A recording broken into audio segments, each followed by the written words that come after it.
Ertesinden aptıpıda biz reumatizmga atmay köydürmekçi.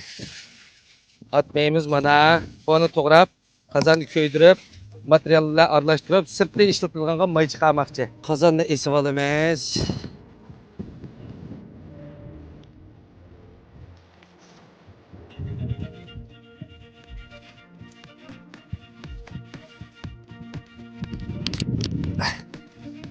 Üç kilo etabı su qo'yamiz.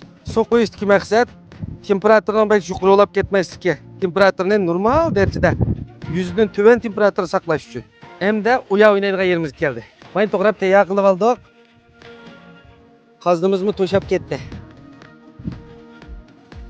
Hamda mayning erishini saqlasak bo'ldi mana. Mana bu biz suv quyib temperaturani tuvallatgandan keyingi qaynayotgan avvali. Bunu to'xtamay qo'ychimiz hamda aralashtiramiz. Aralashtirib buni tekshi erishga kapolat qilamiz. Qozonni dimlab yarim soat qo'yib qo'yamiz.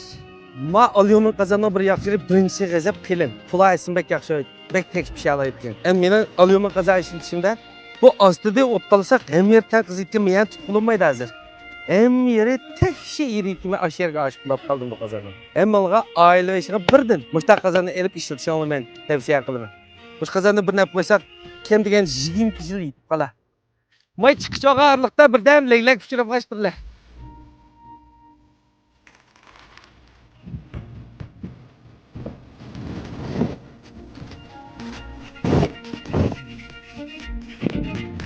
Shamol yo'q.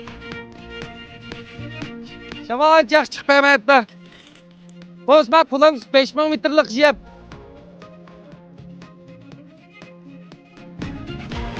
Bunda uçuruz leylek degenden. Leylek sürelim kim biz hazır. Leylek köygülünmeydiğen isket pelek çıkıttı. Do'konishanda ag'an xo'shamolish yo'q ekan. Ertasidan optimi bir eski kuydirib adamni. Bir tarafda optab chaqsa, bir tarafda shamol urib, ternbek kuydirib lekin odam vishib qo'ydi.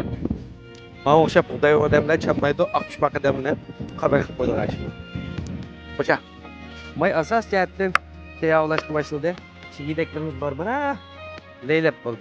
Endi shu orliqda biz olmani to'g'rab tayyor qilib olamiz. May erishga başladı. Mush vaqtning o'zida olmani qo'shibmiz.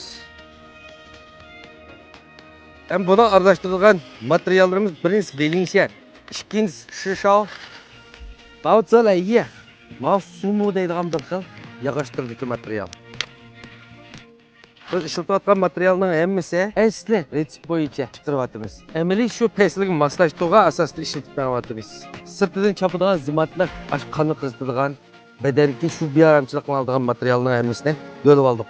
Qantiper, sazan, zaranza, turjum, jimogoji, tog' yalpizi, xonchi qatorliq materiallar yanada burunqi bilan o'xshash. Materiallarimizni mayqashlaydigan to'n qo'yib oldik. Hamda qozon may so'ygandan keyin 100 gradusdan ostiga tushgandan keyin bundan qaçlab elib olamiz. Bu chigideklar köydüyse bek köydü ekan qarang. Mesela mana endi o'choq selvesak o't ve şi köydü.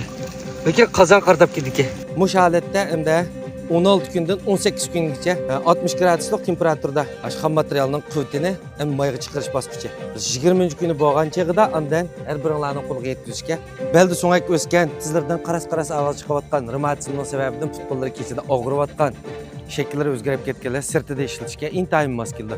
Ehtiyoji borlar boshpatdan mening hamma uchurim bor. Ko'ni qoida bo'yicha meni qo'shib olgan oldingi 10 kun dozamga haqsiz ko'ngil qilmayman.